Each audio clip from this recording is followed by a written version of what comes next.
Now guys, pag-usapan lang natin ang breaking news. May pasabog nga naman kasi ang bali-balita at exclusive na pinag-uusapan ngayon. Wow! Wait, balik teleserye si Catherine Bernardo. Next project will be a movie. Yung Elena 1944. Na alam niyo naman siguro, dalawa ang tatapusin na movie ni Catherine Bernardo. Parehas nga naman sila ni Daniel Padilla. Siyempre, alam niyo naman siguro, parang alternate lang ang labas nito. Kasi alam niyo naman siguro, big star sila ng ABS-CBN.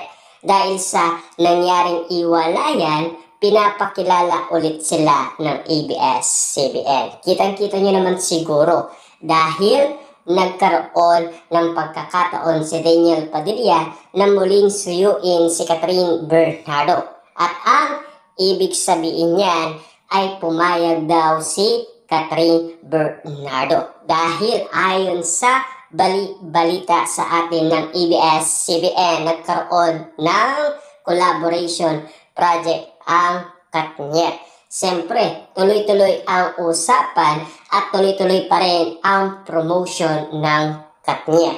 At iniintay na lang yan ng mga Delulu fans ng Katniel. Kita-kita nyo naman siguro, di ba?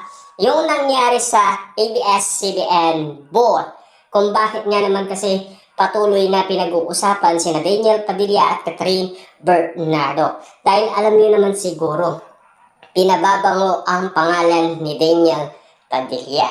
Kasi alam niyo naman siguro, last 2023, kahit anong gawin ni Daniel Padilla, walay pa rin sa mga tao. Kahit tumulong siya sa iba't ibang mga tao, hindi tinitignan ang pagtulong. Ang tinitignan nila yung mga maling nagawa ni Daniel Padilla kay Catherine Bernardo. Papaano nga naman kasi nagsalita at umamin itong si Catherine Bernardo noong November 30, 2023. Lahat ng mga pagkakamali ni Daniel Padilla ay napag-usapan sa lahat ng social media platform.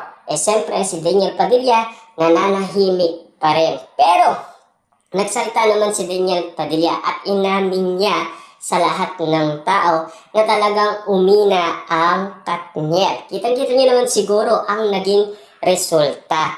Natalo umano ang The House of Us dahil nagkaroon ng pagkakataon ang Hello, Love, Goodbye na manalo. At masungkit nga naman kasi sa Katniel ang pinaka-highest earnings at ipinaliwanag yan ni Catherine Bernardo. Inamin niya na ayaw niya sanang matalo si Daniel Padilla. Kaso nga lang kasi malakas talaga ang atak umano ng mga fans ni Catherine Bernardo at Alden Richard noon. Hanggang ngayon, kitang-kita niyo naman siguro, 11 days pa lang, 1.06 billion na ang nasabing earnings ng movie ni Catherine Bernardo na Hello, Love Again.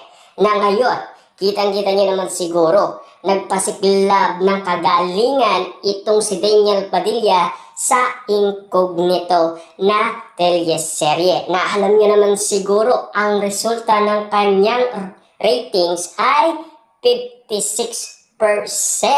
Kitang-kita niyo naman siguro kung bakit nga naman kasi hindi nalalaglag sa top.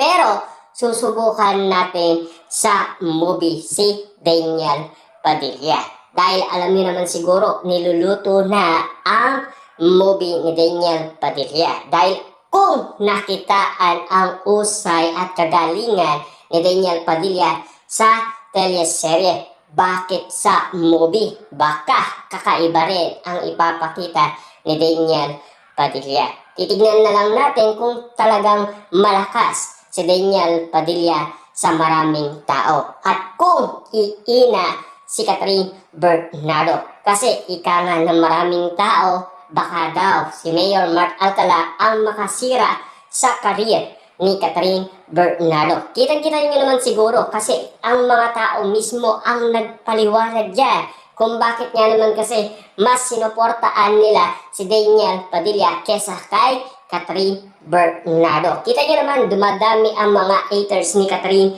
Bernardo. Simula nadikit siya kay Mayor Mark Alcala. Siyempre, simula nga naman kasing pinag-usapan ang bakasyon ni Catherine Bernardo sa Australia at spotted din si Mayor Mark Alcala. Dagsana ang iba't ibang mga komento ng mga netizens at mga sawsawerang kapitbahay.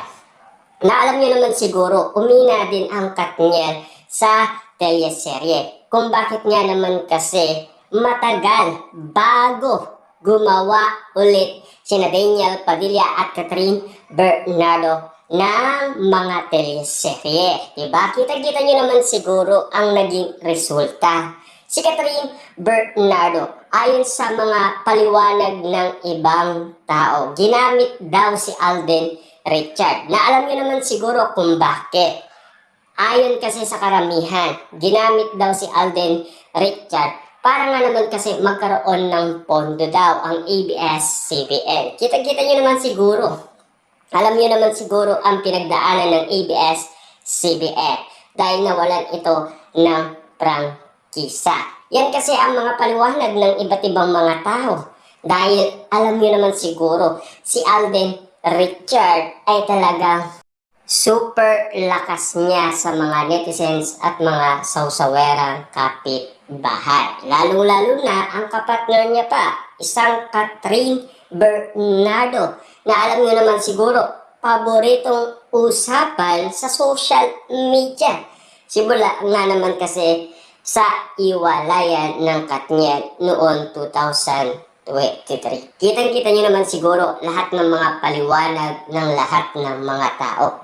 At least, naiintindihan naman natin lahat ng mga nangyayaring eksena at mga usapan sa social media na pinagkakaguluhan at pinagpepestaan hanggang ngayon. Titignan na lang natin kung ano ang magiging resulta ng teleserye ni Catherine Bernardo, lalong-lalo na ang movie ni Daniel Padilla. Titignan natin kung magpapasiklab pa rin ng usay si Daniel Padilla sa pagganap bilang action star. Na alam niyo naman siguro pangarap yan ni Daniel.